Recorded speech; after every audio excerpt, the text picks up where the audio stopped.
Covering South Texas and the world, KGNS News at 10 starts now.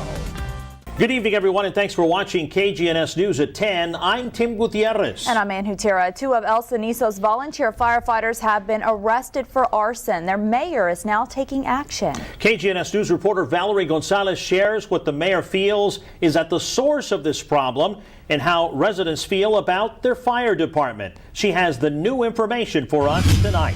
Valerie. Yes, well, two men have been arrested already and posted bail, but this is just the beginning of what could lead to a termination. Two of the abandoned houses that were set on fire were located in the 500 block of Morales. The other house was in the 500 block of Hernandez Street in El Cenizo. It was a meeting intended to assure the residents of El Cenizo and Rio Bravo that the proper steps are being taken to make sure their water is safe. However, many residents still feel very little progress is being made, and there's still more questions than answers. The county engineer updated the group on improvements being made to the Rio Bravo treatment plant, mandated now under state law following a lawsuit. You may recall that both cities were under a boil order for months following the discovery of contaminated water coming from the water plant. Juan Lopez says residents are still not confident with the water quality, especially since a lot of people still are getting sick. My families, you know, my family, people get sick and stuff like that, and you tell them people get sick and stuff like that, but they're just like, they don't care. Well, one woman at the meeting told county leaders in Spanish that the water is still not right. It smells, and you know what that means, human waste. Besides residents and local leaders, a number of attorneys were present representing the interests of several groups in that area. Well, time now for our first look at weather and a bit of a cool down out there. Heat wave. It is cool, a cloudy evening. I'm expecting late in the evening we may start to see some drizzles. Thanks, Heat wave. The victims of the Lent Cafe siege are honored with a memorial service today. St. Mary's Cathedral is just a few yards from the popular cafe, where heavily armed Australian police dramatically ended a 16-hour standoff with a lone gunman holding several customers and workers hostage. Police say they would investigate whether the two hostages were killed by the gunman or died in the crossfire. The gunman was also killed in that attack. Scammers are often out during the holidays trying to take your hard-earned money, and this year is no different. AEP says people claiming to work for the electric company are calling and going door to door demanding money from unsuspecting customers. KGNS News reporter James Johnson tells you what you need to know to keep yourself from falling victim. It's the holiday season and people are looking to take advantage of our residents. Well, AEP says if you are approached by someone claiming to work for AEP and they're demanding money, the best thing to do is call police. The Laredo Health Department is speaking about the importance of getting your vaccination. Coming up, who in our population is most at risk? Good evening, everyone, and thanks for tuning in to KGNS News at 6. I'm Tim Gutierrez. Ann has the night off. Happening right now, the city of Laredo is gearing for the annual Paisano arrival. They're setting up the rest stop to help Mexican nationals in the U.S. cross the border over the holidays. There are many city, state, and federal departments and agencies from both sides joining to provide information needed for smooth and safe travels. For 48 continuous hours, the rest stop will have people to help review crossing documents as well as goods or vehicles they may be taking into Mexico. So is our border safe? That's what one man from Alabama is setting out to find out. Mark Haynes is walking along the border cities with a camera crew as part of a film documentary to show how the misconceptions other people have on border cities is wrong. He worked as a research associate at Auburn University in Alabama before quitting to take on this project here. Haynes says so far the trip has opened his eyes to a variety of people.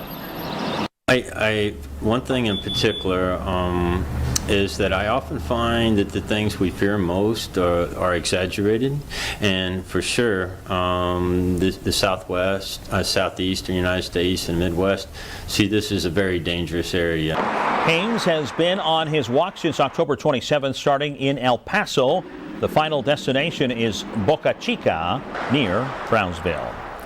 Out of the police beat tonight, a surveillance camera captures two robbers stealing thousands of dollars from a restaurant in downtown Laredo.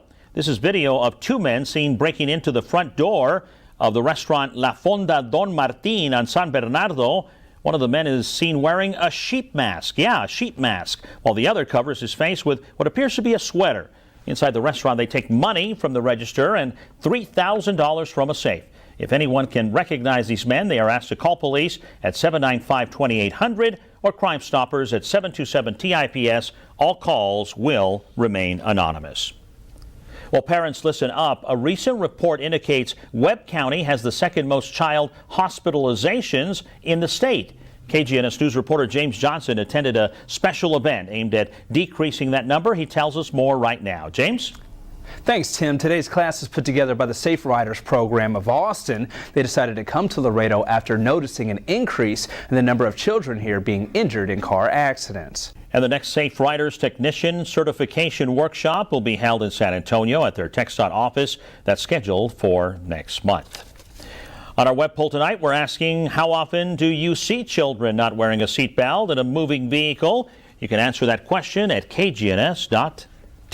In news making headlines around the nation, the CIA's director addressed reporters today over his agency's use of enhanced interrogation techniques following 9/11. Karen Kaifa reports on how they're being accused of torture. This agency did a lot of things right. In a very rare news conference, CIA Director John Brennan defended his agency after the release of a scathing new Senate Intelligence Committee report on the use of torture. And still ahead, a lawsuit against Webb County results in a return for people in El Cenizo and Rio Bravo. In about 6 minutes, we'll show you how the settlement worked out after the water scandal. Covering South Texas and the world, KGNS News at 10 starts now. Good evening, everyone, and thanks for tuning in to KGNS News at 10. I'm Tim Gutierrez. And I'm Ann Gutierrez. During last night's City Council meeting, a new interim city manager was named. The council elected the current Assistant City Manager, Jesus Olivares. City Secretary Gustavo Guevara explained some of Olivares' qualifications for this temporary position. Mr. Olivares worked for the city of Laredo back in the 1980s. Voters for District 1, 3, and 8 will have a say in who will represent their district. Tomorrow, early voting begins for the runoff elections for those districts. In District 1, the choices are Roger Benavides and Rudy Gonzalez Jr.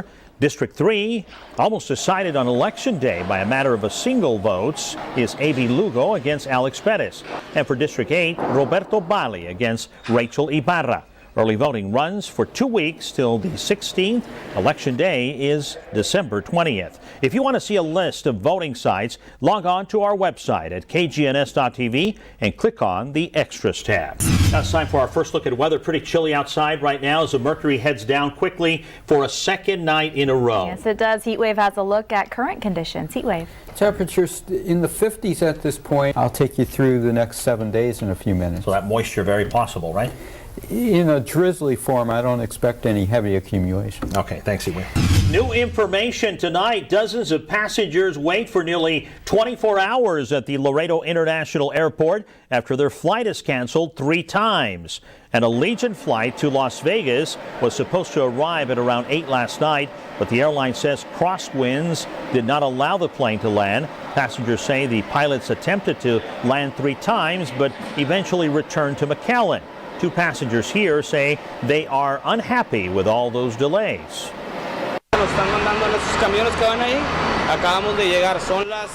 We just came off those buses. It's now 6:30 at night, and we should have been off yesterday by 3:15 p.m. Well, the buses dropped off the people that were taken to the McAllen Airport from Vegas. We are told that the Allegiant plane has already picked up the passengers awaiting their flight to Vegas. Well, the holidays are a time for getting together with family and friends, and for some people, that means traveling away from home. That can make your empty home a target for thieves. KGNS News reporter James Johnson explains the do's and don'ts to keep your home safe this holiday season. James. Tim and Ann, an empty home is already a potential target for burglars.